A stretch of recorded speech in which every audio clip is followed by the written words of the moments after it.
La chaussure de running, ça c'est un projet sur lequel on travaille depuis le premier jour. On l'a mis en pause et là on redémarre un petit peu cette démarche de se dire toc toc toc, on a quelque chose à vous proposer. On a entendu vous êtes des malades, mais personne nous a dit non et tout le monde a voulu avancer avec nous. On a réussi à constituer une équipe aussi très solide et au final il y a 2 partenaires qui nous ont dit ok, on s'engage mais on y va vraiment, on va vous accompagner sur la phase de développement, on va vous financer des tests parce que c'est impossible de le faire vu l'ampleur du projet.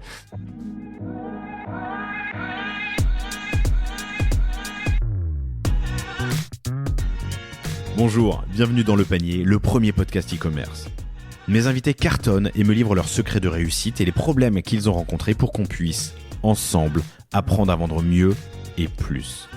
Mon engagement ici est simple, avoir une conversation sans filtre et sans faux semblants, et à ce que vous repartiez inspiré des succès, mais également des échecs, de mes invités avec les bons outils et les bons réflexes. Je suis Laurent Kretz, cofondateur de Cosa Vostra, agence digitale qui fait des sites incroyables et des strates de communication et d'acquisition sur mesure. On travaille pour des grands groupes comme pour des startups, en France comme à l'international, que ce soit pour lancer un site, refondre un e-commerce, développer un SaaS sur mesure, poser une strate de contenu ou repenser un business model. Contactez-moi sur lepanier@cosavostra.com ou LinkedIn et je me ferai un plaisir de vous répondre. Bonne écoute!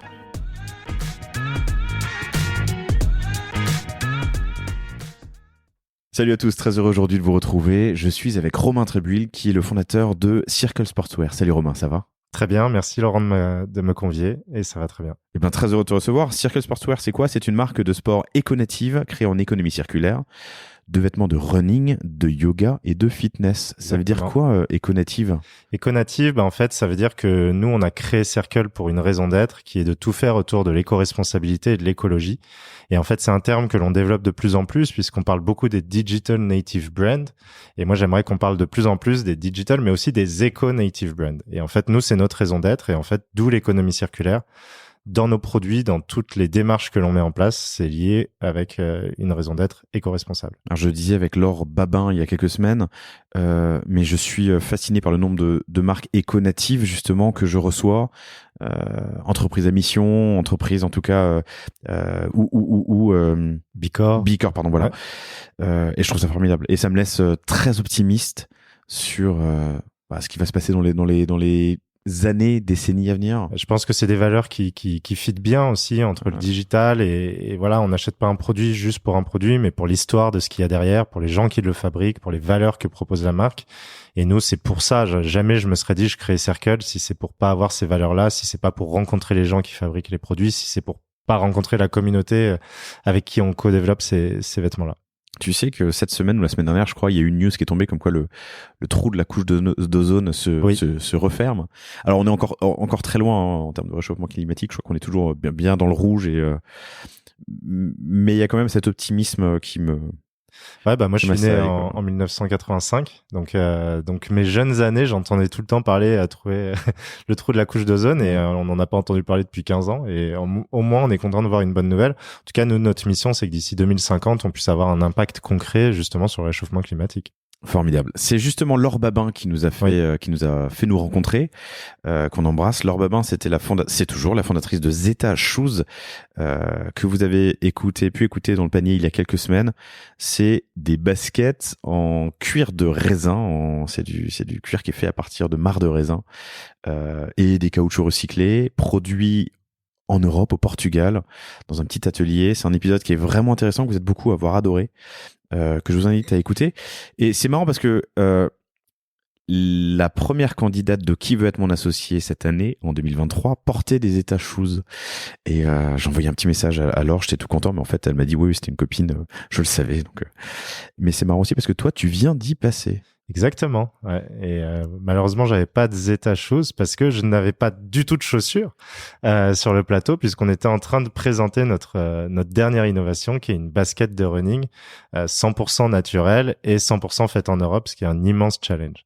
qui est sorti début janvier. Exactement. Et tu me raconteras le lancement de ce produit. Tu me raconteras aussi qui va être mon associé. Avec plaisir. Avec les millions de spectateurs, il doit bien y avoir quelques auditeurs et auditrices du panier. Donc, vous le savez, c'était un épisode un peu particulier puisqu'il y avait un investisseur qui n'est pas là d'habitude, qui était Blaise Matuidi. Et surtout, tu as réussi à lever des fonds. Alors, une somme relativement importante. Oui. Sur une valo tout aussi importante avec notre ami Anthony Bourbon que vous avez pu écouter sur le panier et puis sur Génération Do It Yourself. Je serais très heureux que tu me racontes ça tout à l'heure quand on y viendra. Mais j'aimerais bien comprendre, et on va parler de ça aujourd'hui. Comment est-ce qu'on crée un produit qui est assez incroyable à partir de matériaux recyclés? Là, tu portes un hoodie qui est super sympa. Merci.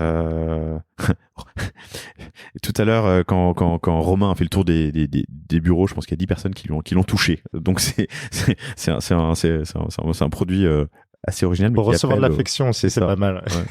Mais qui est à 90% en bois. Ouais. À partir de fibres de bois. À partir de fibres de bois. Donc je serais très heureux que tu me racontes, voilà, comment est-ce qu'on fait la R&D sur un produit comme celui-là, pardon, enfin, comme tous tes produits. J'aimerais comprendre aussi ton plan de progression. Vous êtes lancé en mars 2020, en plein Covid, qui est une période qui a vu une explosion de la demande sur le bricolage déco et le sportswear. Donc belle explosion pour toi. Tu as fait un x3 entre l'année 1 et l'année 2.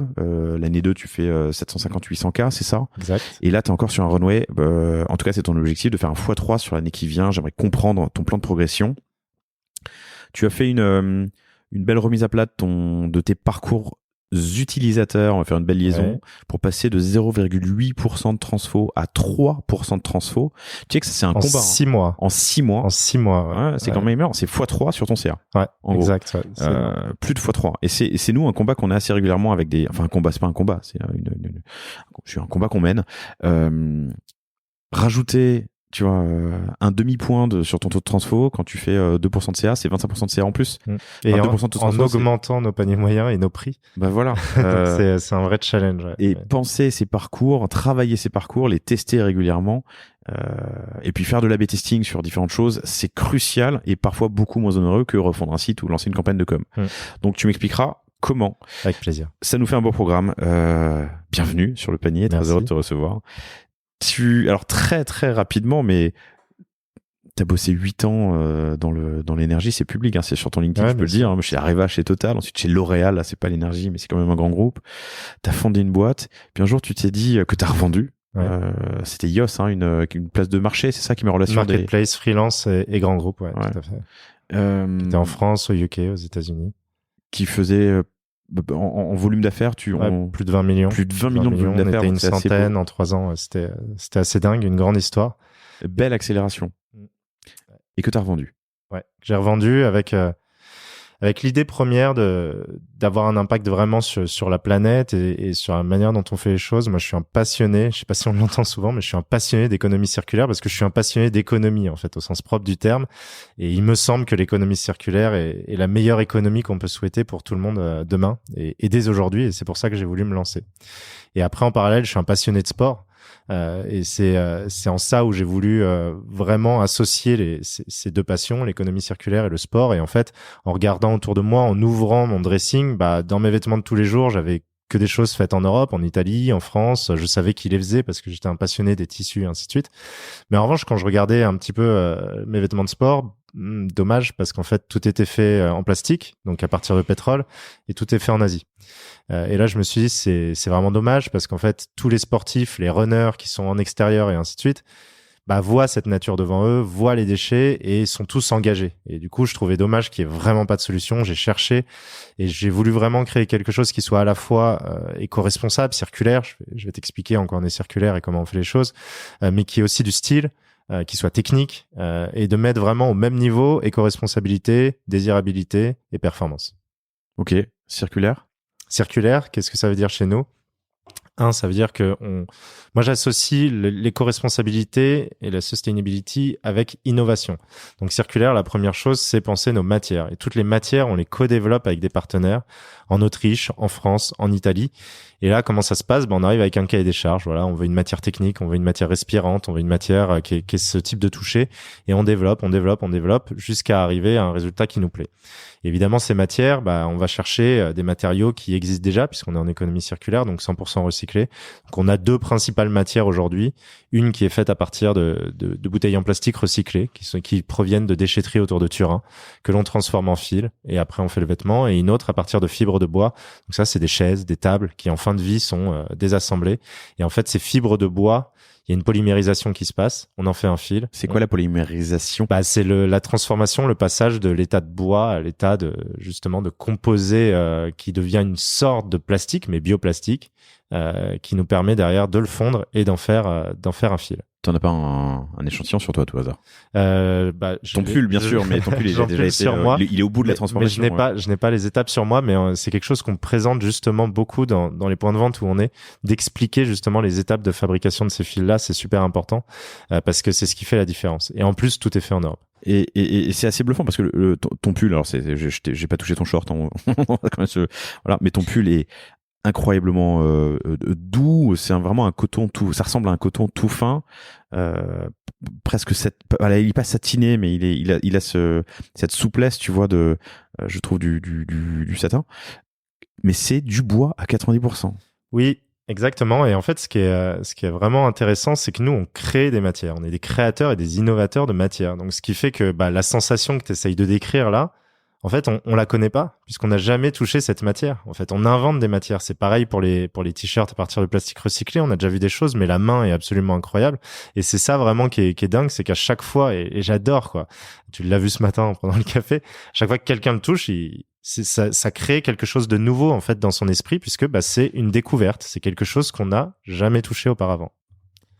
Comment est-ce qu'on trouve des acteurs qui vont t'aider à co-construire, co-développer, co-produire ces tissus nouveaux? C'est ce qui me passionne. C'est en fait, Circle tout seul ne peut pas faire grand-chose. On a besoin de partenaires, on a besoin d'un écosystème. Et moi, tout de suite, c'est ce que j'ai voulu construire en se disant, voilà, dans nos équipes, on a des spécialistes du design, de l'éco-design, de fabriquer les bons produits, aussi en recherche. Mais après, c'est comment on va convaincre ces personnes de se dire, en fait, on est en train d'inventer quelque chose de nouveau. Voilà comment on y va. Voilà ce que l'on est en train de faire. Voilà ce que l'on veut. Et ce qui est génial, c'est de voir l'engagement de ces personnes qui sont parfois des grands groupes. Hein. On parlera après aussi de la chaussure de running, mais on a des très grands groupes qui s'engagent auprès de nous parce qu'ils se disent, OK, là, il y a une autre vision. Ils sentent qu'on est vraiment des game changers sur une industrie du sportswear et ils sentent qu'il y a derrière du sérieux et on avance comme ça. Donc ça, c'est vraiment passionnant. Et ce qui est vraiment enthousiasmant, c'est qu'on voit qu'ils sont en attente de ça. Ils ont envie de découvrir des nouvelles choses. Ils ont envie qu'on les challenge aussi sur le statu quo. Et c'est, je pense, la bonne recette qui fait que ça marche. Alors, c'est là que va le marché. Mais du coup, donc, tu revends Yos, qui était cette marketplace de mise en relation de freelance et de grands groupes. Tu pars en voyage après, hein, c'est ce que tu m'avais expliqué. Ouais, c'est ça, j'ai dû déconnecter. Ouais. Il fallait que je déconnecte quand même pour prendre de la hauteur parce que juste après, j'ai été recontacté par pas mal de boîtes pour dire viens faire ci, viens faire ça, viens faire ça. Et il faut prendre un peu de temps pour soi, je pense. Et c'était pas du tout prémédité de créer Circle, je suis tout à fait honnête, mais en fait c'est en prenant de la hauteur. Donc je suis parti apprendre à surfer, je suis parti au Sénégal, je suis parti au Maroc, je suis parti en Indonésie, et malheureusement quand on se balade sur ces plages là, c'est là où on vit quand on surfe, on se rend compte que la pollution qu'on peut voir dans les rues de Paris, elle est là, mais en fait elle est surtout là-bas, et ça m'a vraiment choqué à un point de me dire non, il faut absolument combattre quelque chose, faire quelque chose, et dans tout ce que je ferai demain, ça aura un impact pour que j'espère revenir sur ces plages là et voir le changement.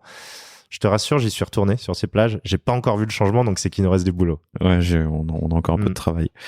Et puis surtout, potentiellement dans les pays en développement, c'est facile de s'habiller en matière éco-responsable, économie circulaire et retraitement dans les pays riches. Je lisais un dessin humoristique dans Beau Magazine il y a quelques jours. C'était un dessin qui disait moi, pour ma bonne conscience, en tout cas, je donne mes vêtements pour faire le tri dans mes vêtements. Voilà. Sauf que du coup, de l'autre côté de la Méditerranée, on voit des gens qui disent non, mais moi, en fait, j'en veux pas de tes vêtements. J'en ai suffisamment. Et c'est un petit peu le drame qui se passe au Ghana et ainsi de suite. C'est qu'en fait, il y a des tonnes et des tonnes de vêtements dits recyclés dans ça une fast fashion qui en fait inondent ce continent-là de vêtements. Et du coup, la fin de vie est aussi quelque chose d'important. Peut-être si je peux rebondir sur l'économie circulaire. Des matériaux on innove et qui sont recyclés, une fabrication 100% européenne, ça a un impact social et ça a un impact environnemental, et surtout on a créé des technologies qui nous permettent de recycler à 100% nos produits en fin de vie en boucle fermée. Donc ça veut dire que ce fameux sweat que je porte sur moi, en fin de vie on est capable en séparation chimique de séparer les deux fils pour pouvoir fabriquer les futures collections à partir des premières, et ça c'est l'économie circulaire. tu es capable de séparer les deux fils, donc le fil bois, le fil qui est la bois, c'est ça, et la stane, pour refaire de nouveaux vêtements. Donc Exactement. En fait, on recrée des bobines, on recrée les tissus, et après, on va pouvoir les réinjecter dans notre process de production et de fabrication. Question con, mais tel quel, où il passe par une phase de destruction et de repolymérisation. Okay. Tu repasses toutes ces phases-là, et ça revient en boucle fermée. Ouais. Hyper intéressant. Tu reviens en France quand ? Je reviens en France en mai-juin 2019. 19, c'est ça. Et donc l'idéation se fait là en France sur le retour. Août et immédiatement, je lance quelques études sur quelques surveys sur les réseaux sociaux. En gros, j'ai cette idée et je reprends le footing en fait tous les jours en rentrant, et c'est là où je me dis merde, tout est fait à l'autre bout du monde, tout est fait à partir de pétrole. Et du coup, je pose tout de suite cette question sur les réseaux sociaux. Et là, j'ai plusieurs milliers de réponses en quelques jours, et ça coche les cases à 100%. T'as mis de l'acquisition ? Pas du tout. Comment tu fais ton test ? Instagram, Facebook, avec mes toutes petites communautés. Parce que je suis personnel du coup. Hein. Ouais, totalement personnel, mais c'est relayé. Et quand on demande 2 minutes à plein de personnes pour donner leur avis, ils le prennent, et ça nous donne énormément d'indicateurs, énormément de data sur qu'est-ce qu'ils veulent, comment ils veulent le faire. Et voilà, on a testé. Est-ce que vous connaissez économie circulaire ? Le terme, on revient, c'est très court, mais 2 ans en arrière, tout le monde connaît pas. On explique les choses. Est-ce que si on fait des vêtements de sport comme ça vous intéresse ? Est-ce que c'est fait en Europe ? Ça vous intéresse ? Est-ce que vous êtes prêt à payer un peu plus pour des produits faits de cette manière-là ? Globalement, oui, parce que évidemment, c'est pas les mêmes salaires, c'est pas les mêmes coûts.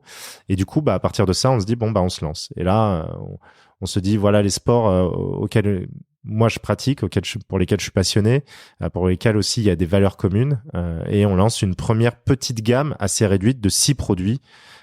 Et pour continuer ce test, on se lance en précommande sur Ulule. Ok, on y viendra. Trouver tes partenaires pour coproduire, c'est une chose. Ensuite, il y a les manufactures pour assembler.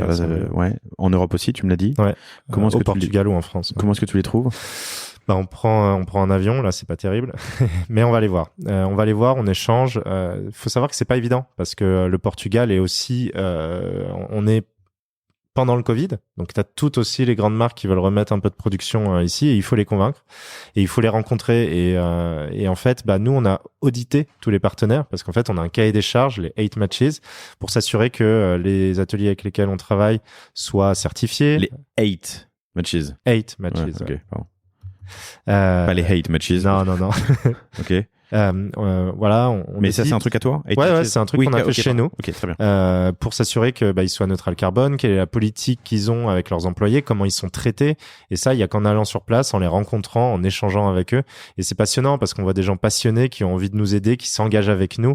Et voilà, c'est des personnes avec qui on continue d'échanger extrêmement régulièrement, que j'essaye d'aller voir assez souvent, qui nous félicitent quand ils voient des changements, même quand ils sont pas dessus, qui sont les premiers à nous supporter. Et voilà. Et nous, ce qui était important, c'est aussi de partager tout en fait. On leur communique dès qu'il y a des lancements, en fait. On leur explique le pourquoi on leur demande ça, et en fait ils essayent de continuer à bouger et d'innover aussi dans notre sens, de mettre en place des programmes pour le sport, par exemple pour les couturières, parce que c'est quasiment que des femmes qui sont là-bas, pour qu'elles se tiennent mieux, parce que elles ont toutes mal au dos. Voilà, c'est pas non plus des conditions de travail incroyables, donc on essaye d'agir ensemble. Je suis avachi sur ma chaise, je me redresse. Alors j'ai plein de questions sur cette première phase, mais de prod. J'ai envie de te demander comment est-ce que tu as testé les produits. Ensuite, tu es sportif, donc tu vas certainement répondre que c'est toi, mais je veux bien que tu m'en parles. Financement et apprentissage. Mais commençons par ces tests, justement. Ouais. Alors les tests, oui, je suis sportif, donc évidemment je suis le premier à les tester, mais s'il y a que mon avis, du coup, en fait, on a un groupe d'ambassadeurs et d'athlètes depuis le début qui nous soutiennent et qui sont autour de nous. Donc, on a une 30aine d'ambassadeurs. On a un groupe WhatsApp avec eux. Dès qu'on a un prototype, dès qu'on a un produit à tester, hop, on leur dit voilà, le nouveau t-shirt, le nouveau legging est dispo pendant 3 jours. Venez l'essayer, donnez-nous les retours. Et on a un ancien champion de France de semi-marathon, Yosi Gawasdoué. On a des profs de fitness, on a des profs de yoga.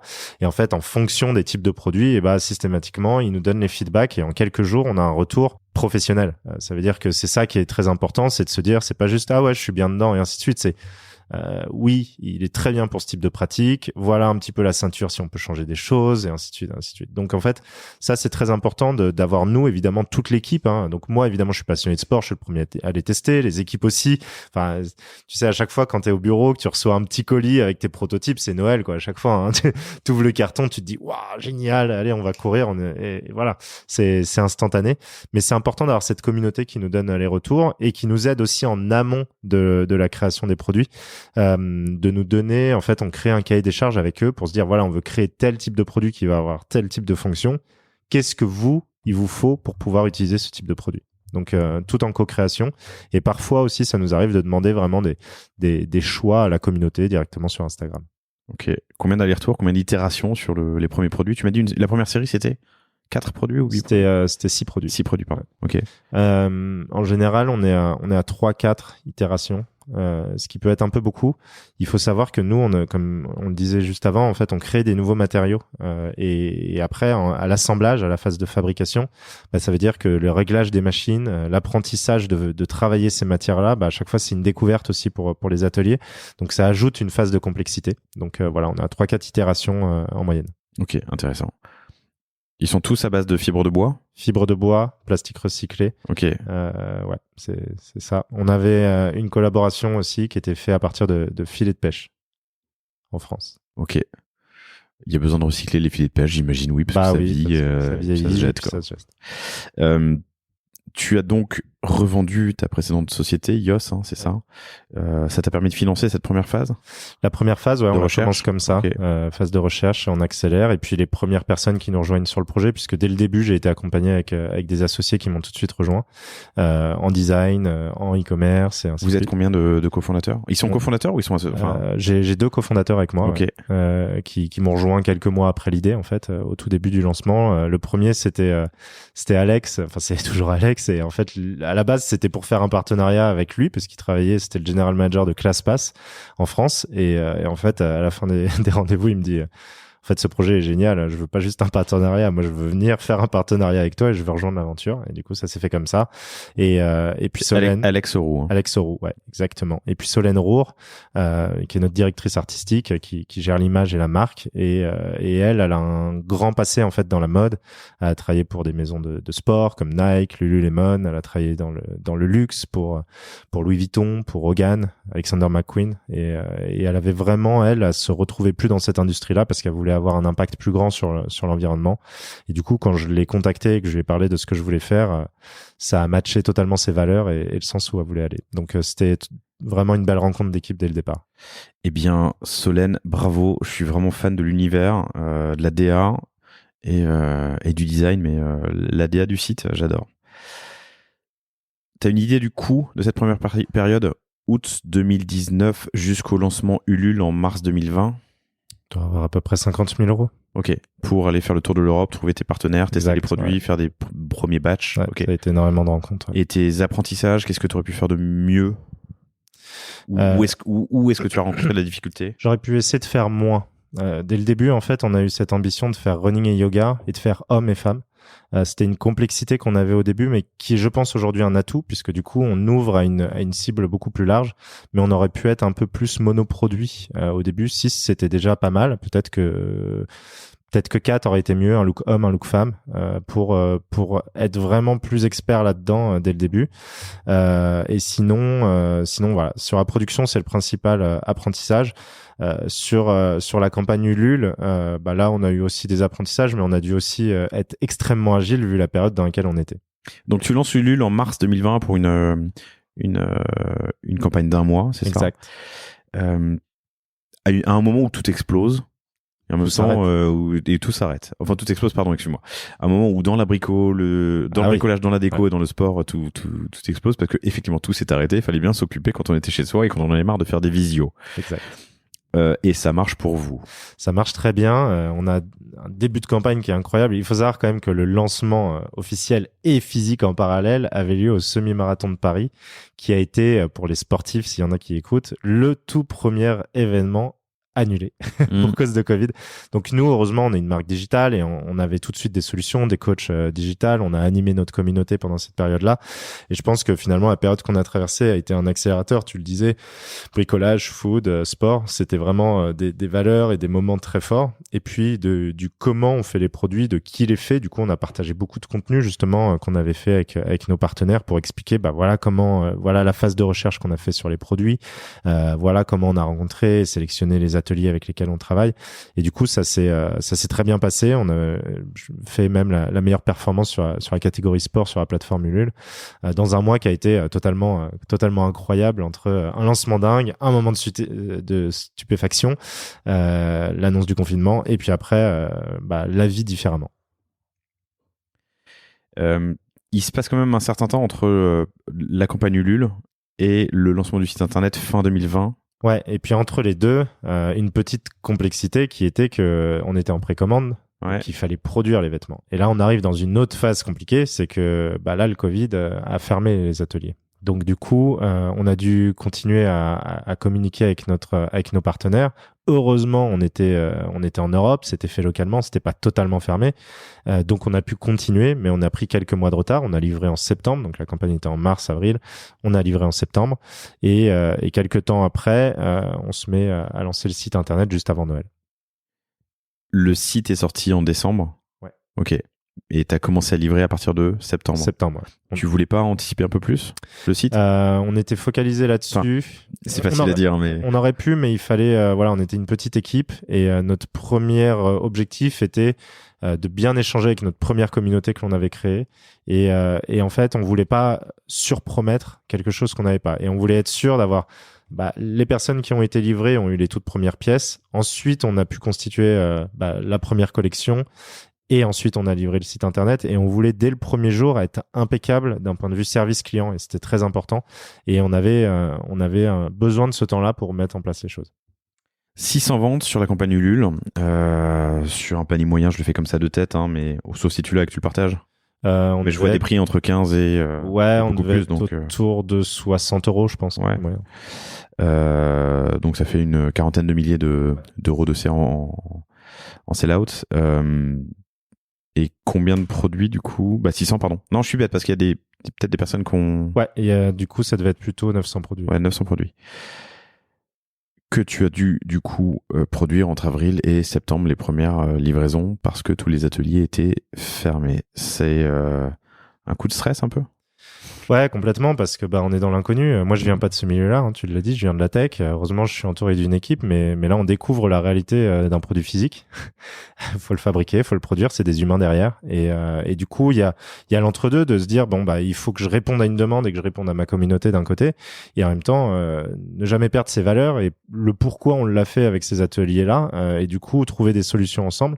Et du coup, pour gagner même quelques semaines, je suis allé moi-même avec mon stagiaire de l'époque et Alex qui nous a rejoint en camionnette et on a livré un peu plus de 500 personnes en faisant un tour en France et on a commencé par Bordeaux, Biarritz au tout début, Bordeaux, Toulouse, Marseille, Annecy, Lyon, et en fait on a rencontré notre communauté et à chaque fois on a organisé un run, un cours de yoga et ça a été magnifique parce qu'en plus c'était la période où on ressortait un tout petit peu du Covid. Rencontrer des centaines et des centaines de personnes comme ça, c'était important et ça montrait dès le début aussi, c'est pas le message, mais c'est qui on est, c'est aimer partager ces moments-là avec notre communauté. Hyper intéressant ça.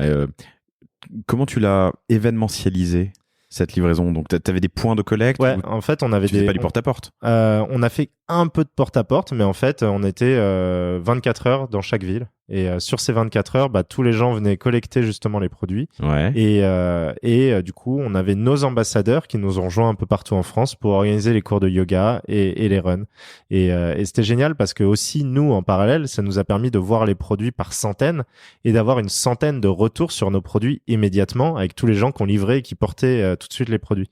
Donc ça a été aussi une phase d'apprentissage. On est systématiquement en test and learn. Donc ça a été vraiment super. Et du coup, ça a permis aussi de créer du referral auprès de ces personnes-là parce que tu reçois pas juste un t-shirt, tu reçois un t-shirt et tu cours avec le champion de France de semi-marathon. C'est ce qui s'est passé à Bordeaux. Donc du coup, tu apprends aussi à courir. Tu vis une expérience, t'en parles autour de toi. Génial. Faites vivre des moments uniques à c'est ce qu'on essaie de faire. À vos clients, à vos utilisateurs de vos marques. Cool. Bon, fin 2020, le site est lancé, l'aventure commence. On va dire ça comme ça. Ouais. Elle a commencé depuis 1 an et demi, mais l'aventure commence. 2020. C'est donc, du temps long, hein. C'est du temps long là-bas. L'entrepreneuriat de manière générale. Enfin, tu vois, les succès overnight, ils prennent en général 5 à 10 ans. C'est pour ça qu'on est marathonien. C'est ça. Tu es marathonien. Je suis juste persévérant et obstiné. 2020, tu fais 800 000 euros, 750, 800 000 euros. 2021, pardon, excuse-moi. 2021, non, 2022, pardon, c'est ça. Oui, parce que fin 2000, ok, très bien, sur son site. Donc 2022, tu fais 750, 800K. Raconte-moi un peu ce qui se passe sur ces 2 années. Donc il y a des partenariats, il y a ou des collabs. Je veux savoir si la production a changé. Je veux comprendre comment est ta distribution et comment tu évolues vers du multicanal, puisque c'est une promesse que tu as une envie, une intention que tu as dès le départ. Dès le début, ouais. Et je veux bien qu'on parle un peu pricing, donc les ops.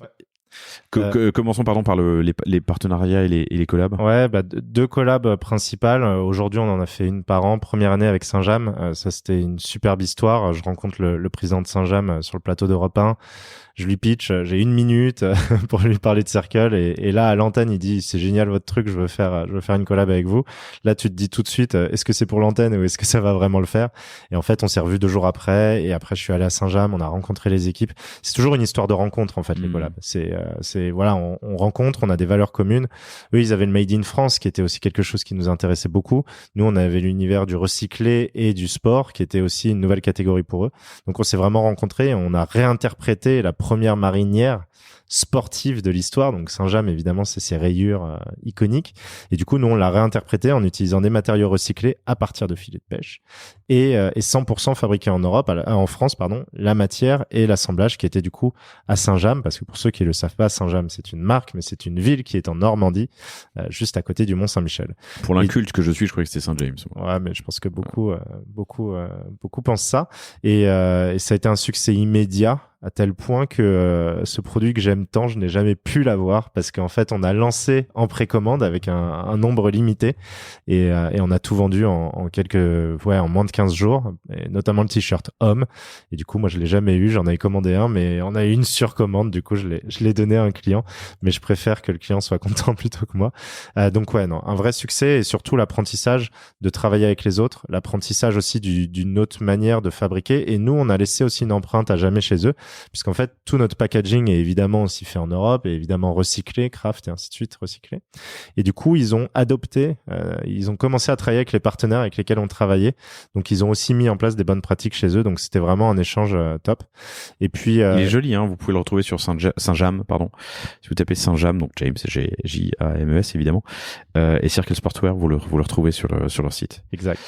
Et en 2022, on a fait une super collaboration avec Alexandra Rosenfeld, avec là l'idée elle avait un peu un rêve, elle est prof de yoga, c'est une ancienne Miss France, elle est prof de yoga, elle avait un rêve, elle se retrouvait pas non plus dans les vêtements qu'elle porte pour faire du yoga, puisqu'elle est extrêmement engagée pour l'environnement, elle avait un rêve, créer ses vêtements, et du coup on l'a fait ensemble comme ça a été un parcours de 6 mois, du design, on l'a impliqué sur le choix des couleurs, sur le design, on a évidemment travaillé avec notre directrice artistique.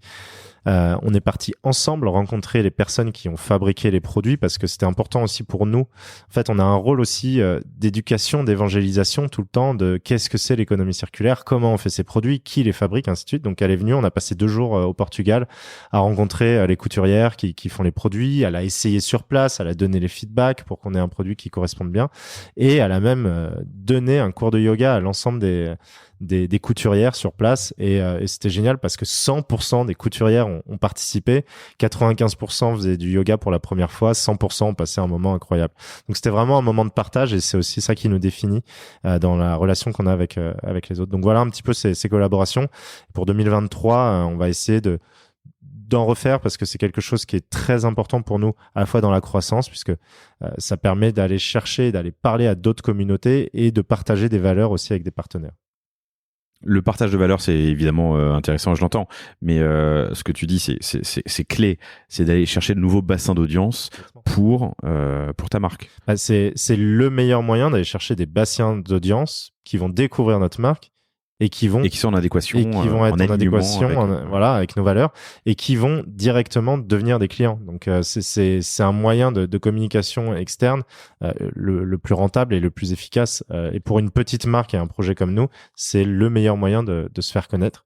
Donc ça passe par des rencontres. Oui, et de poser aussi un tampon de légitimité quand le partenariat en plus est fort de valeur. C'est peut-être moins le cas avec Alexandra, mais avec Saint-James... Saint-James, c'est 100 ans de savoir-faire. Alexandra, c'est quand même une communauté yoga immense. Son mari, Hugo Clément, a quand même une grande légitimité aussi dans le monde de l'écologie. Il est venu voir un peu nos produits. Donc voilà, non, c'est des choses qui sont importantes, mais c'est du partage. Il faut que ce soit vraiment... il y a ce terme basique gagnant-gagnant, mais il faut que les deux parties en aient vraiment envie et c'est ça qui fait que c'est des belles histoires aussi autour de ça. Tu as lancé, je le prends pas dans l'ordre, mais c'est un événement intéressant, important pour toi cette année. Tu as lancé une basket. Oui. Donc de 6 produits il y a 2 ans et demi. Là, on a plus avec les coloris différents, on a plus d'une 60 produits, plus 3 baskets. Et la chaussure de running, ça c'est un projet sur lequel on travaille depuis le premier jour. On l'a mis en pause parce qu'il y avait des budgets qui nous manquaient à certains moments et il fallait aussi pouvoir avancer sur les autres choses, mais on est vraiment content que quasiment 2 ans et demi après, que ce produit voit le jour. C'est un produit qui est extrêmement innovant. On parlait des produits et de la difficulté de fabriquer, notamment en Europe, et de créer les matières et ainsi de suite. Là, on parle d'autre chose. On parle d'une industrie où 99% de toutes les chaussures de running sont fabriquées en Chine ou au Vietnam. On parle d'une industrie où plus de 95% des matières sont du plastique venant du pétrole. Donc voilà un petit peu le monde dans lequel on rentre et un monde qui pèse aussi plusieurs dizaines de milliards d'euros sur le marché. Du coup, nous on arrive, on est Circle, on est tout petit. Et là, on redémarre un petit peu cette démarche de se dire toc toc toc, on a quelque chose à vous proposer. On a entendu vous êtes des malades, mais personne nous a dit non et tout le monde a voulu avancer avec nous. On a réussi à constituer une équipe aussi très solide autour de Solène, justement notre directrice artistique qui venait justement du monde de la chaussure, d'avoir des designers, des développeurs projets, techniciens et ingénieurs autour de ça. Et au final, il y a 2 partenaires qui nous ont dit ok, on s'engage, mais on y va vraiment. On va vous accompagner sur la phase de développement. On va vous financer des tests parce que c'est impossible de le faire vu l'ampleur du projet. Et du coup, le premier c'est Woolmark. Du coup, c'est la laine de Woolmark Company. Du coup, qui est aussi une entreprise centenaire, bicentenaire. Ouais, exactement, qui est une fondation. Et du coup, eux, ils nous ont aidés dans le développement de la tige, donc la partie du haut de la basket, qui est un mélange du coup de laine et de fibres de bois. C'est quoi le haut de la basket? Pardon, je suis désolé, je te montre mes Nike. Ouais. C'est là où t'as les logos Nike. Voilà, c'est tout le haut, c'est tout ce qui se passe. Ah oui, pardon, la tige, c'est l'enveloppe au-dessus de la. Exactement. Ouais. C'est tout ce qui se passe en haut. De la semelle, pardon. Ouais. Ok. Et du coup, ça, c'est fait à partir de laine et de fibres de bois. Donc, on retrouve les matériaux dont on a parlé sur le sweat tout à l'heure. Donc, c'est un mix, un mélange qui est unique. On a laine et fibres de bois. Ouais, okay. Exactement. On a fait plus d'une centaine de tests. Donc, on a travaillé sur un cahier des charges en se disant, voilà, à cet endroit-là, il faut beaucoup de compression pour tenir le pied. À cet endroit-là, il faut de la respirabilité pour pouvoir transpirer dedans. À cet endroit-là, il faut de la flexion pour être bien. Du coup, on a analysé une centaine de tiges. Ça vient à plat. Hein. Ça fait un cercle quand c'est mis à plat. On a testé en laboratoire, puis porté pour définir ce qui correspond le mieux. Et le deuxième partenaire... Donc tu vas faire varier le bois et les autres matériaux. Exactement. Sur ces différentes... Avec des niveaux de compression différents pour... C'est quoi le niveau de compression pour ça veut dire qu'il y a... tissu. En fait, quand tu as au niveau du talon, il faut que tu sois bien maintenu. Donc là, tu vas avoir un niveau qui va vraiment te tenir et te sentir en sécurité quand tu cours. Mais ça, qu'est-ce qui fait la solidité, disons, en fait, c'est la pression qu'on met dans l'assemblage des fibres. Et sur le dessus, on va avoir besoin d'un tout petit peu plus de respirabilité. Donc, on va ouvrir légèrement un petit peu plus les fibres. Donc, c'est à des endroits... Donc, c'est plus ou moins serré? Ouais. Mais c'est ça qui fait la solidité? Il y a une coque en plus. Non, il n'y a pas de coque en plus. Alors justement, ça c'est un élément intéressant, c'est qu'en moyenne, une basket de running, tu as 26 éléments.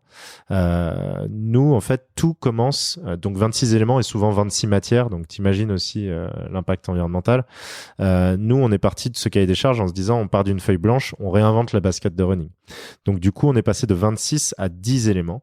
Et en fait, avec les éléments que l'on a, comment on peut innover pour apporter tous ces niveaux de technicité. Et le deuxième élément ultra innovant, c'est la semelle. La semelle, en gros, c'est du plastique, du pétrole qui est fondu pour créer une mousse, en fait. Et ben nous, c'est fait à partir de plantes. Donc c'est de l'huile de ricin, la ricine. En fait, on en fait des graines. C'est des graines et les graines après se transforment en huile. Encore cette fameuse polymérisation de l'huile, on passe à un état de billes et les billes après sont fondues pour faire la mousse. Donc ça c'est vraiment dingue et le plus gros je pense exploit dans ce qu'on arrive à faire parce que vraiment on a pris le marché à l'envers et on a vraiment essayé de repartir de rien, enfin d'une feuille blanche, et c'est que tout est fait en Europe. Et ça, c'est absolument unique. Du coup, nos partenaires, c'est Arkema pour la semelle, c'est fait en Normandie. La semelle, elle est faite en Italie. La tige, la partie du haut, la matière, elle est établie aussi en Italie. Et après, on est retourné voir l'assemblage au Portugal. Exactement, on est retourné voir pas nos amis, mais c'est le même bassin en fait à côté de Porto, et l'assemblage est fait là-bas. Donc c'est vraiment quelque chose de révolutionnaire. Et en fait, on veut montrer que juste c'est possible avec une bonne équipe, avec des partenaires. Et maintenant, c'est à la communauté de se saisir de ce projet qui est maintenant sorti il y a une dizaine de jours. Le début, c'est ça, tout à fait, début janvier. Ouais. Il y a un trend aussi sur la basket. Alors, vous le faites, mais vous n'êtes pas les seuls. Laure m'en parlait sur Zeta, mais il y a d'autres acteurs. C'est difficile de trouver des acteurs en Europe ? Alors, oui, c'est difficile, d'autant plus dans le monde du running, en fait, parce que ce qui n'existe pas aujourd'hui et ce qui est vraiment aussi différenciant, c'est que les semelles des baskets de running, tu le vois, c'est quelque chose qui rebondit, et c'est ce qu'on appelle de la mousse physique, de l'injection physique. Et en fait, ça, c'est sur des machines qu'il n'y a pas en Europe. Et du coup, on a été trouvé avec notre partenaire Arkema la première machine qui est livrée en Europe pour pouvoir développer ça. Donc voilà, et on a incité le fabricant à faire venir cette machine pour pouvoir le faire en Europe. Donc ouais, on partait en fait, ce qui est passionnant, c'est qu'on a créé une supply chain là en Europe. Il y a des solutions sur la sneakers entre guillemets. Dans un basket de running, il y en a vraiment pas. Et c'est ça qui est vraiment passionnant, c'est de se dire, en fait, on est en train d'écrire un peu le monde de demain et de le créer et de le mettre en place et de l'industrialiser. Donc, c'est un peu l'étendue du challenge qui est là. Et en même temps, tu parlais aussi de la tendance sneakers aussi qui est partout. C'était de se dire, comme je disais au début, on met l'éco-responsabilité au même niveau que la désirabilité. Et, elle est belle, je suis en train de me dire, elle est assez esthétique. Et justement, merci. Et c'est vraiment ce que, ça reste subjectif, mais en tout cas, elle laisse pas indifférent, et ça c'est vraiment important. Et on a voulu vraiment créer un produit qui soit aussi beau, qui soit technique et qui soit éco-responsable. Et du coup, en fait, l'idée c'est de créer une basket qui soit performante. Encore une fois, on l'a développée avec tous les ambassadeurs dont je te parlais au début, mais elle est aussi esthétique pour porter dans la vie de tous les jours, en fait. Et c'est une basket qui, en noir ou en natural, on appelle natural parce qu'elle c'est le blanc, le natural. Alors non, c'est pas du blanc. Petit aparté, du coup, elle est pas teinte, et du coup, la partie du haut, elle est biodégradable dans du compost à la maison en fin de vie. Donc ça, c'est un élément incroyable. Donc ça veut dire qu'elle est pas teinte, donc et elle se porte assez facilement en ville, en fait, dans la vie de tous les jours. Attends, pardon, je me note, c'est quand même dingue. Ma chaussure, je peux la mettre dans mon compost? Celle-ci, oui. Je sais pas. Celle-ci, oui. Parce qu'en fait, en amont, donc je reprends toutes les valeurs, circularité, en fait, on a pensé à ce que la basket ne finisse pas à la poubelle et qu'il y ait une solution de fin de vie pour tous les éléments de la basket. Donc la tige, la partie du haut, elle est biodégradable, et la version natural dans du compost à la maison. Et la semelle, elle est recyclable. C'est celle-ci la naturelle. Ouais, exactement. Okay. Et la semelle est recyclable. Et la semelle, elle est recyclable. Donc ça, on la récupérera en fin de vie. Et c'est avec notre partenaire Arkema qu'on saura la recycler pour faire d'autres semelles sans perdre les propriétés techniques. Donc encore une fois, en boucle fermée. La technique, c'est le point sur lequel je voulais aller. Faire de la basket pour du lifestyle, enfin je sais pas comment on appelle ça, tu vois, c'est pas évident. Là, tu as une basket sportive. Il y a des implications pour le corps humain. Mes genoux, ma colonne vertébrale, l'absorption du choc. C'est quoi le drop de 6 mm? C'est ça? C'est la capacité Le drop de 6 mm, c'est l'écart entre le talon et les orteils. Et en fait, pour ça, on a travaillé avec un biomécanicien qui est au MIT, qui est un ancien de grande marque américaine que tu portes encore. Il y a eu une analyse de plus à travers son passé, son historique, il a analysé plus d'1 million de foulées. Et en fait, quand on écrit le cahier des charges, on dit bah voilà le type de drop, le type d'amorti, le type de confort qu'il nous faut, le type de performance et comment on veut se sentir dans la chaussure. Et c'est comme ça qu'on a designé la semelle. Donc on n'est pas parti à l'aveugle, on a travaillé avec des experts, des pros pour aller développer un produit qui soit adapté aux différents types de foulées. Et encore une fois, on a impliqué derrière notre communauté et nos runners, nos champions pour que eux, ils expliquent à ce biomécanicien directement, on les a mis en relation directement, hein, on a créé des visios ensemble pour dire voilà comment je me sens dans une chaussure, voilà ce que j'ai envie de ressentir. Et du coup, c'est à partir de ce socle-là qu'on a construit ça, parce qu'en effet, notre promesse, c'est déjà la première chose, c'est d'avoir un produit avec lequel on se fasse pas mal, on se blesse pas, c'est un produit santé, on court pour se faire du bien, donc faut pas se faire du mal à travers les produits. Donc ça, c'est notre première, ça a été notre première promesse qui était de dire, ça sert à rien de sortir une chaussure de running si on n'atteint pas ces principes-là. Donc ouais, un énorme travail de recherche en amont. Cool. Voilà pour la basket, je voulais parler distribution aussi du coup, tu l'as dit tout à l'heure, mais le bon marché, la Samaritaine, le vieux campeur, enfin ça tu me l'as dit en préparation, je crois que tu l'as pas dit au micro. Ouais, exactement. En fait, on a deux types de points de vente. On a les department stores, donc le bon marché, la Samaritaine, les Galeries Lafayette, le printemps aussi. C'était important d'être là-bas et notamment aux Galeries Lafayette, c'est même nos équipes qui sont sur place et c'est super important parce qu'en fait, l'histoire que je vous raconte depuis le début, elle a besoin d'être racontée. Parce qu'il n'y a pas marqué recyclé en gros sur nos produits. On essaye aussi de faire des choses qui soient esthétiques et élégantes et on marque Protect Our Playground, hein, qui est notre slogan un petit peu partout. Ouais, protéger notre terrain de jeu. Exactement. Donc ça, c'est notre slogan. Mais en fait, on voit qu'il y a une conversion de dingue parce que, ce qui s'est passé à la machine à café pour moi tout à l'heure, les gens, ils le ressentent, en fait, quand ils touchent le produit. Donc, je vous invite vraiment à aller aux Galeries Lafayette et de pouvoir les toucher. Et du coup, il y a vraiment un effet waouh quand les gens découvrent les produits. Donc, c'est super important pour nous. Et aux vieux campeurs, ça a été une histoire d'amour en fait, limite avec l'acheteur qui pareil a découvert les produits, les a testés et même en 2023 il y aura pas mal de choses qui seront annoncées avec eux parce que il y a une adéquation aussi valeur historique et puis pour nous c'est une fierté d'être là-bas et puis deux de voir qu'en fait on répond totalement aux exigences techniques et aux valeurs environnementales de la clientèle du vieux campeur. Donc voilà, c'est des department stores et puis des points de vente running qui vont se développer aussi au fur et à mesure de l'année 2023. Et qui t'apportent une certaine légitimité. Alors le bon marché ou la Samaritaine, clairement, c'est un tampon influence dans la distribution. Si une marque, mon Dieu, la liaison dangereuse, je me fouette. Si une marque est distribuée au bon marché, ça veut dire qu'elle a été sélectionnée, qu'il y a une modération. Ça peut attirer plein d'autres distributeurs. Enfin, c'est qu'on constate souvent sur le panier. Ouais, c'est ce qu'on fait nous dans notre stratégie de développement de distribution, c'est qu'on n'a pas voulu non plus, prendre notre temps un tout petit peu et de se dire on va pas distribuer partout, pas maîtriser la distribution, pas maîtriser le discours qui est fait autour de la marque. Il y a des livres qui m'ont inspiré. Si tu lis le livre de Yvon Chouinard de Patagonia, il raconte très bien ça aussi.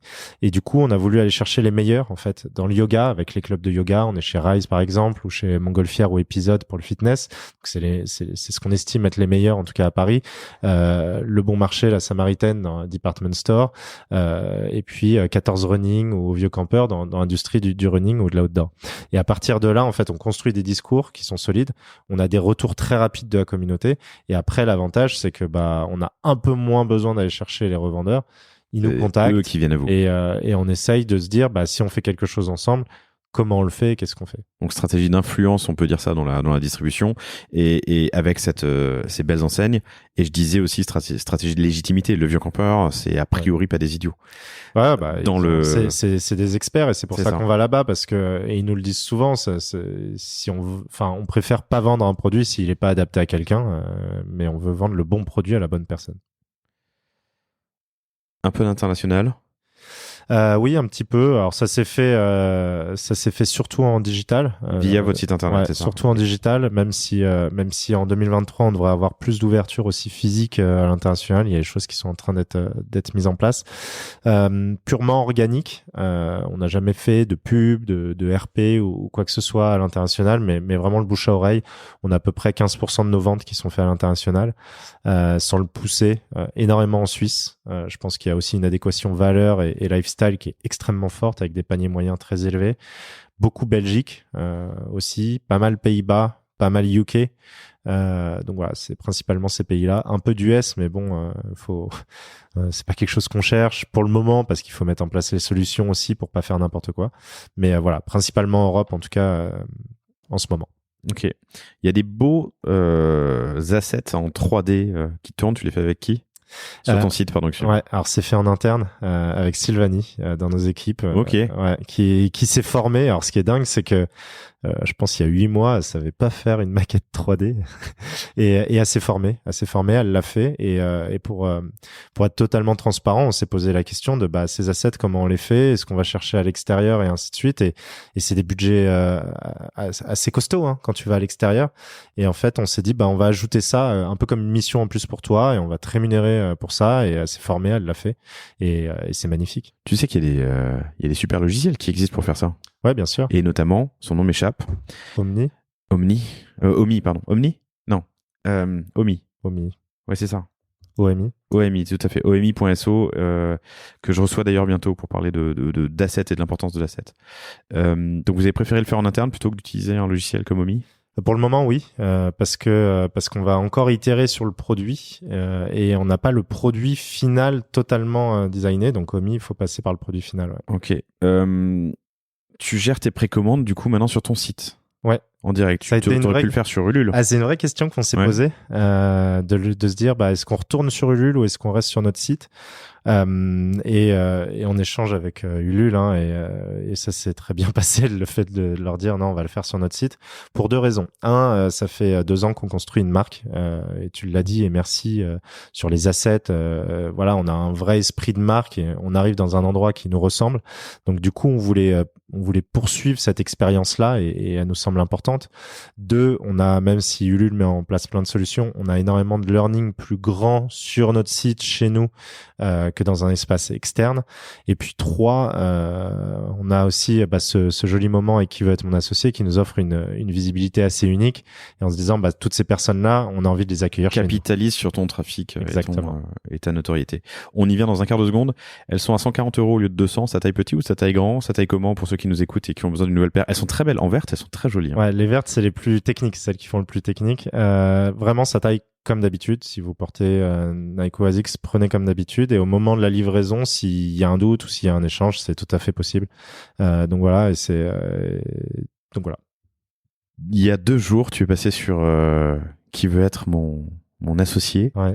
Belle émission. Unique. Un moment unique. Je vais le croire. Donc ça fait, pour ceux qui vivraient sur une autre planète, ça fait 3 ans que ça dure. C'est la 3e saison, je crois. Ouais. Le concept est assez simple. C'est des entrepreneurs, qui viennent pitcher pour lever des fonds auprès d'investisseurs reconnus et publics. Forcément, ils n'ont pas pris des inconnus.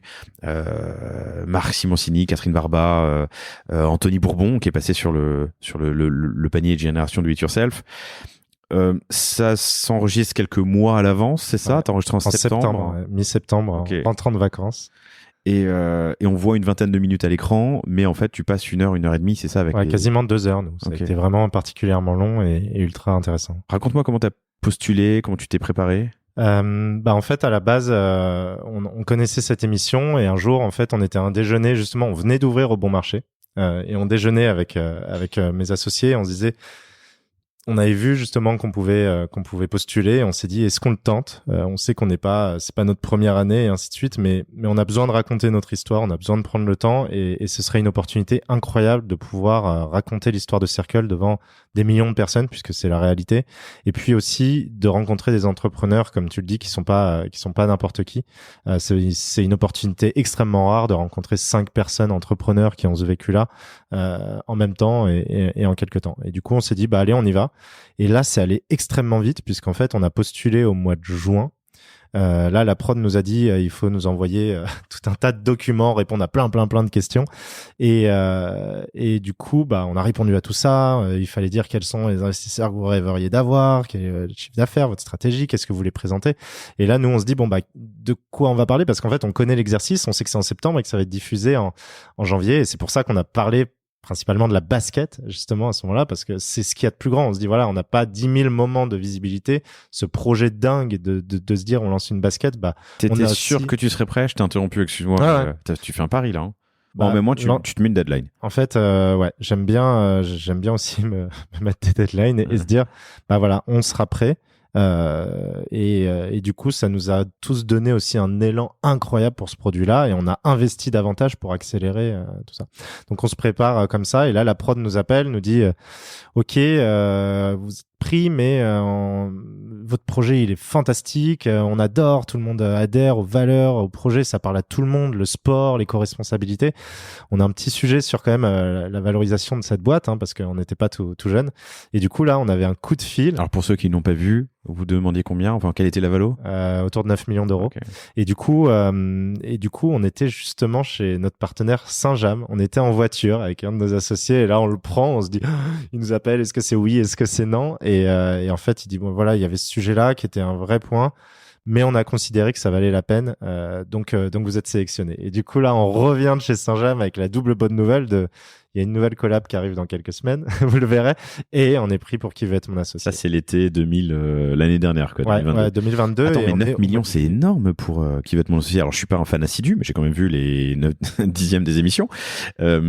C'est gros comme valo. D'habitude, tu vois des valos un peu plus faibles, quoi. Ouais, je pense. Après, il est aussi, cette valorisation, elle est faite aussi au fait qu'on ait déjà fait un tour de financement, okay. Qui était basé sur cette valo-là, post-monnaie. Donc voilà, on a déjà eu l'accord en fait d'avoir le même montant, donc on est parti là-dessus. On savait que c'était un point de challenging. Et du coup, c'était au mois de juillet, et là tu te dis bon t'as un mois pour préparer ton pitch puisque on part en vacances. Il faut bien se décompresser de temps en temps et on revient en juillet à fond. Donc on a écrit les pitchs, on a le truc le plus complexe, c'est vraiment le pitch pour qu'il soit carré. Après, t'as la session de questions-réponses, mais on a écrit ça, on a itéré. Le pitch sur l'heure d'enregistrement, l'heure et demie d'enregistrement, le pitch, il dure combien de temps? C'est 3 minutes. C'est 3 minutes, c'est 3 minutes, mais c'est ton intro, c'est ce qui te lance et c'est le seul moment sur lequel t'es vraiment pas interrompu. Donc voilà, c'était important de pouvoir passer nos messages.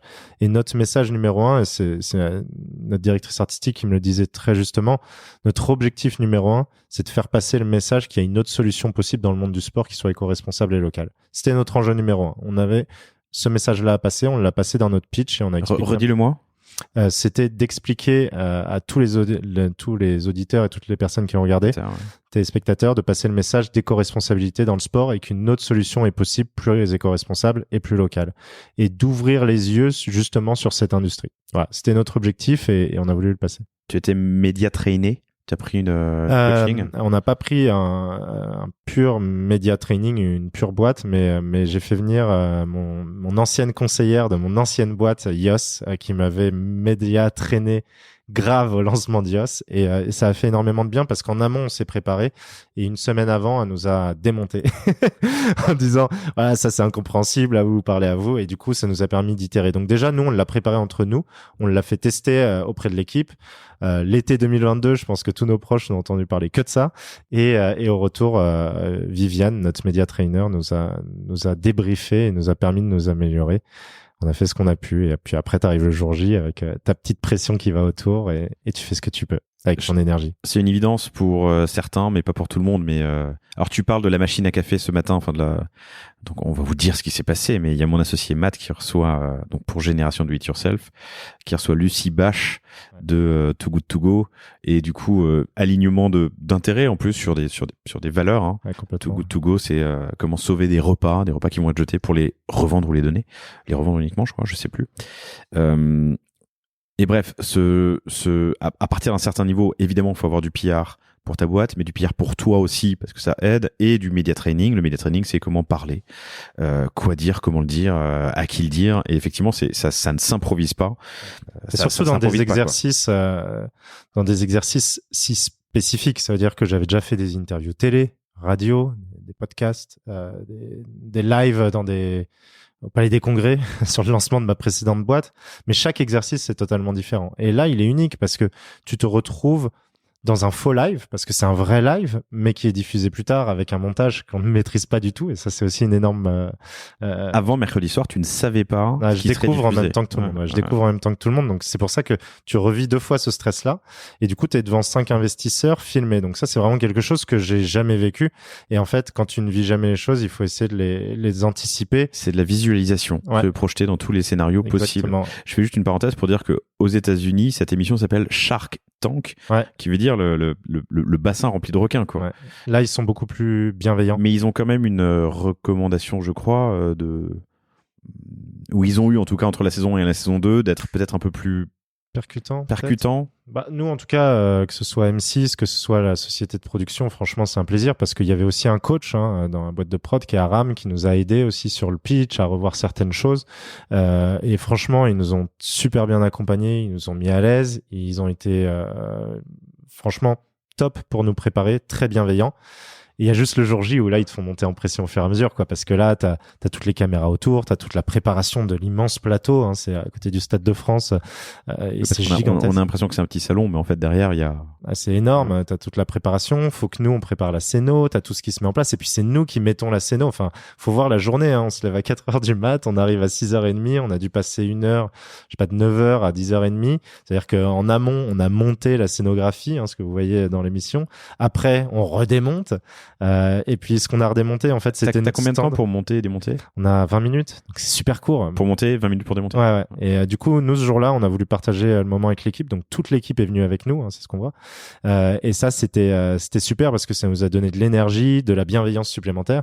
Et pour le petit truc sur cette journée-là, on a démonté. Et en fait, ce qu'on voit sur le stand, il y a une partie qui était aux Galeries Lafayette, donc on est reparti aux Galeries Lafayette, on a remis le stand aux Galeries Lafayette. Et le soir, on lançait même une collaboration avec la Montgolfière, une salle de sport à Paris, avec un événement avec tous nos ambassadeurs, tous nos investisseurs et toute la communauté Circle.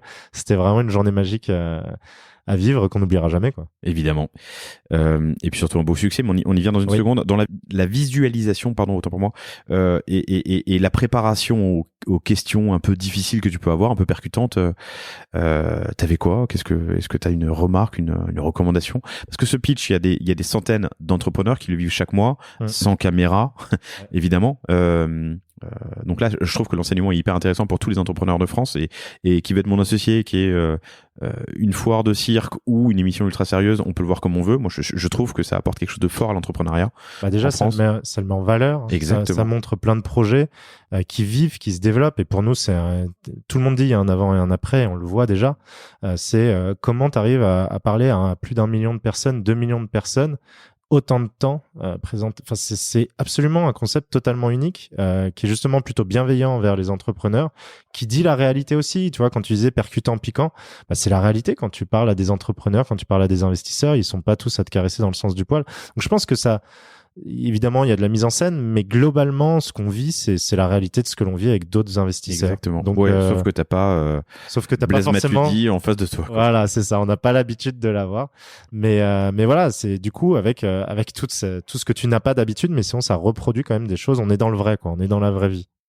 Bon, une belle réussite puisque Anthony part avec vous. Très cool. Et du coup, vous travaillez ensemble depuis quelques mois. Ouais, on a commencé à bien travailler ensemble. Et déjà, ce qui est super, c'est que c'est un petit peu comme ces grands moments, quoi. Tu te serres la main. Enfin, t'as différentes étapes. T'as le pitch, t'as les questions-réponses, et juste je reviens là-dessus. T'as un petit moment de suspension où ton cœur s'arrête. Et ça, c'est quelque chose qu'on voit jamais à la télé. C'est pour ça que je tiens à le dire.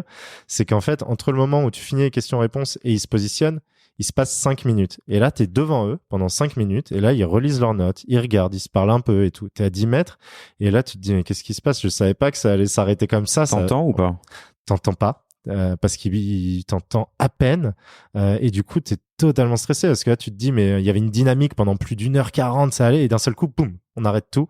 Et là, t'as le cœur qui monte, c'est un truc de dingue.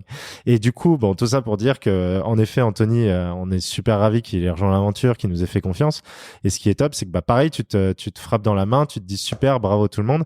Et puis nous, on s'en va. Et puis eux, ils continuent leur journée, en fait. Et tu te dis, bon, qu'est-ce qui se passe derrière? Du coup, combien de temps pour contractualiser ça s'est fait assez vite derrière. On a été remis en relation. Enfin, t'as eu 15 jours à peu près. Ouais. Okay. Voilà. Mais ça a été assez rapide.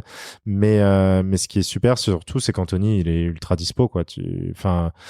WhatsApp, dans les 10 minutes, il répond, toujours des bons conseils et il a vécu des phases que l'on est en train de vivre sur un marché différent, mais à la fois dans sa stratégie de distribution et il est excellent dans sa communication, très bon dans le branding aussi. Donc voilà, il peut nous accompagner au-delà que sur du financier, et c'est ce qu'on attend aussi de nos investisseurs. Il y a aussi Delphine André, il y a Jean-Pierre Nadir, il y a Éric Larchevêque. Presque tous sont passés d'ailleurs sur le podcast de Génération Do It Yourself. C'est une émission, je trouve qu'il y a un avant et un après. C'est vraiment, c'est cool pour l'entrepreneuriat. Ouais, c'est rare de mettre cet entrepreneuriat là en avance sur une audience telle que la télé. Question critique, comment tu as préparé du coup mercredi soir ton hébergement? Tu as pris un pic. Du coup, j'ai échangé avec Stan d'Explora Project, avec Lily de Flotte, on a échangé avec pas mal de projets pour dire c'est vrai ce qui se passe, c'est qu'on entend. Et à chaque fois, c'est les gars, vous êtes pas prêts, ça va être la folie. Du coup, on a anticipé. On a anticipé aussi en SEO, en SEA. On a teasé sur les réseaux sociaux, mais surtout l'hébergeur. Donc nous, on est sur Shopify et en fait, on s'est dit il faut vraiment pas que ça crache parce que t'as pas deux fois cette opportunité-là. Donc du coup, on a contacté Shopify et j'ai contacté la responsable Europe. Et ce qui est génial, c'est que dans les 5 minutes, elle a répondu. Enfin, c'est souvent fait de rencontres. Enfin, il y a peut-être une bonne étoile, mais à chaque fois, les gens répondent immédiatement alors que tu as contact sur LinkedIn, tu la connais pas. Et en fait, pareil, elle a regardé le site, elle est allée voir, elle s'est dit, OK, c'est sérieux ce que vous faites, je vais vous accompagner. Et du coup, c'est pour ça aussi qu'on veut communiquer ensemble parce que Shopify nous accompagne depuis le début. Ils vont nous aider aussi à scaler. On est en train d'accélérer l'international. Je disais 15% l'année dernière, mais là, on est déjà à 20% et on a une demande qui est vraiment croissante aussi à l'étranger parce qu'en fait, un runner ou un yogi à Paris, à Berlin, à Londres ou à Copenhague, il a les mêmes envies et il cherche du circle. Donc, du coup, ils vont nous accompagner là-dessus. Et en fait, ils ont en amont du coup, on a créé un partenariat de communication en amont, checker notre site, s'assurer qu'il n'y ait pas des petites bricoles qui pourraient faire sauter tout ça. Et au moment de l'émission, une personne dédiée pour s'assurer que s'il y a un souci, il répare immédiatement. Donc ça, c'est top. Et c'est génial d'avoir ce soutien-là de Shopify. Et en fait, si tu mets... c'est quand même un bel écosystème, quoi. Si tu vois un peu qui veut être mon associé, qui te donne une visibilité comme ça, un autre acteur comme Shopify qui t'aide à ce que ça marche bien et qui t'aide à te développer, on a des bons outils avec lesquels travailler. Je pense qu'il faut jamais sous-estimer quand tu entreprends l'importance des étoiles et de l'alignement d'étoiles par moment et des opportunités. C'est beaucoup de boulot, donc c'est forcément, si tu le fais pas, tu l'as pas la bonne étoile, faut la provoquer, mais ouais, c'est important et savoir le reconnaître aussi. Cool. Terminons là-dessus, c'est intéressant. Donc vous êtes sur, c'est un mix, hein, c'est Webflow plus Shopify, Webflow pour le front, Shopify pour le back-end. On va passer tout sur Shopify. Et vous passez tout sur Shopify. Pourquoi ? Pourquoi ? Alors parce qu'au début il n'y avait pas le Shopify 2.0. Du coup, nous avec l'UX que l'on avait, c'était plus simple d'être plus agile avec Webflow. Maintenant, on retrouve ces fonctionnalités-là sur Shopify. Donc ça fait plus de sens d'être sur une seule plateforme, ce qui améliore aussi le suivi de nos flows, suivi du tracking et ainsi de suite. Ok, tout simplement. Ouais. Et les outils dont tu peux pas te passer, que tu utilises sur Shopify ? Nous on a alors je connais pas tout le nom des outils parce que c'est pas moi qui paramètre, mais en gros on a la précommande qui est ultra important, on a le rating des produits, on a eu plus de 800 ratings de tous nos produits, donc ça c'est super important aussi de retrouver ça sur les fiches produits. Je dirais que c'est deux principaux outils qui sont un peu spécifiques à nous. Après évidemment ce qui est génial c'est que dans Shopify tu as une analyse de toutes tes datas, donc c'est assez précis, c'est très bien fait. Derrière on a évidemment tous les outils Google qui nous permettent d'analyser tous les flows de l'acquisition à la transfo. Formidable. T'as fait x3 sur l'année précédente, là tu prévois encore, tu aimerais faire un x3. C'est quoi tes 3 principaux leviers ? Et puis on se fait un catch-up dans un an et tu me diras comment ça a marché. Le premier, c'est faire venir plus de monde. Donc là, on est à plus que x2000. Donc j'espère qu'on tiendra cette tendance, mais ça va pas être simple. Donc le premier, c'est faire venir plus de monde, tout simplement. Faire venir plus de monde qualifié. Ça, c'est très important. Deuxième élément, c'est avoir une bonne gestion du taux de conversion. Troisième élément, c'est l'offre produit et le panier moyen. Ok. Voilà. Ok. On peut, si tu veux développer, mais voilà. Non, on se le garde et on en parle dans un an pour voir comment ça a marché. Avec grand plaisir. Est-ce qu'il y a encore des choses que tu peux nous partager, des enseignements sur ton aventure et que j'aurais peut-être zappé Non, mais j'ai pas beaucoup parlé de l'équipe. J'en ai parlé un petit peu, mais c'est aussi clé. Enfin voilà, ce qui est clé, c'est nous, la communauté qui nous a accompagnés dès le début. La communauté, c'est des sportifs, des ambassadeurs, c'est l'écosystème de partenaires sans qui on pourrait pas le faire. Et c'est surtout une équipe qui est vraiment passionnée. Hein. Tous les gens qui nous rejoignent, pareil, on a des gens qui nous contactent, qui viennent de boîtes assez dingues et qui entendent parler de nous et qui nous disent en fait moi je veux quelque chose qui fasse du sens pour moi. On l'entend souvent dans le monde du travail, nous on le vit, et on a des personnes qui sont quasiment là toutes depuis le début, ou en tout cas au fur et à mesure. On travaille beaucoup avec des écoles, on travaille avec l'IFM, avec Sciences Po et ainsi de suite, des gens qui font des projets pour nous. L'Institut français de la mode. Ouais. IFM, ouais. Bien vu. Et que l'on recrute ensuite. Donc c'est vraiment des belles aventures, et tous les anciens qui sont partis, on garde aussi des bonnes relations avec eux, on continue d'avoir des nouvelles. Donc c'est aussi créer une équipe qui est cette même vibe et valeur, parce que on parle des belles étoiles, on parle des succès, mais évidemment il y a rien de facile et tout n'arrive pas comme ça. C'est énormément de travail, énormément de tests, beaucoup de galères à solutionner, et ça, si t'as pas l'équipe pour le faire, tu y arrives pas, quoi. Romain, merci infiniment. C'était passionnant. Félicitations pour cette belle étape il y a 2 jours sur qui va être mon associé, mais surtout pour cette belle mission et son exécution, puisque vous développez avec ces beaux produits. Merci. Et bravo à toute l'équipe. Merci à vous tous. Vous retrouvez Romain Trébuil, Trebuil sur LinkedIn évidemment, et circlesportswear. J'ai pas vérifié. Comme tout simplement. Merci à toi. Merci pour cet échange. À bientôt. Au revoir. À très bientôt, Laurent. Merci d'avoir écouté cet épisode du panier jusqu'au bout, j'espère qu'il vous a plu. Si c'est le cas, abonnez-vous pour ne rater aucun épisode, parlez-en autour de vous et surtout laissez-moi une note et un commentaire 5 étoiles sur Apple Podcast. N'hésitez pas non plus à le partager à chacun de vos amis dans le business, chaque nouvel auditeur est une victoire. Si vous avez besoin de lancer ou refondre votre site internet, de créer un Shopify ou un WooCommerce, de performer avec une stratégie de contenu efficace, n'hésitez pas à me contacter à l'adresse lepanier@causeavostra.com. On se fera un plaisir de vous répondre. Et enfin, et surtout, inscrivez-vous à la newsletter du panier sur lepanier.io. À bientôt pour un prochain épisode.